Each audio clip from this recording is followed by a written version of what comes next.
This one was an excellent win across the board for the Saints. Our 4 takeaways begin with the 2 pregame questions. These 2 key starters, cornerback Marshawn Lattimore and left guard Andrus Peat, were both out, and the Saints got terrific performances stepping up. For Lattimore, it was really the entire secondary. 4 times the Saints picked off Jameis Winston, and one number really illustrates how good the secondary was. Coming into this game, Winston's quarterback rating was a mediocre 83.8. Against the Saints, it was a terrible 57.1. That's one of the 3 worst games, this number, that Winston has had all season. And the Saints, remember, didn't have their best cornerback. At number 3, the other step up. Nick Easton was solid. It was actually a bit of a surprise that Easton got the start. We thought Will Clapp would start for Andrus Peat, but the Saints offense did not miss a beat with Easton in place. And a couple numbers back that up. Drew Brees was not sacked. Remember, the Saints gave up 6 sacks last week to Atlanta, and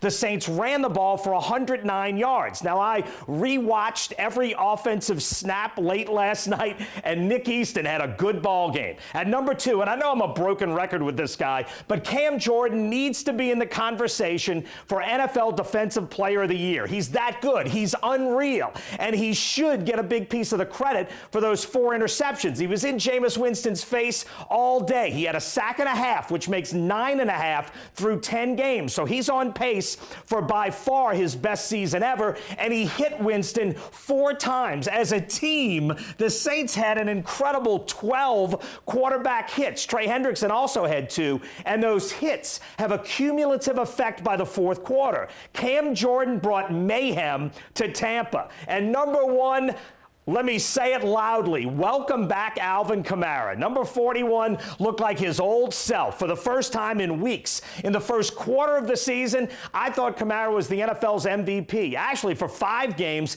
he was outstanding. And then in week 6, he tried to play through a high ankle sprain in Jacksonville. He then had to sit out 2 games and didn't look quite right last week.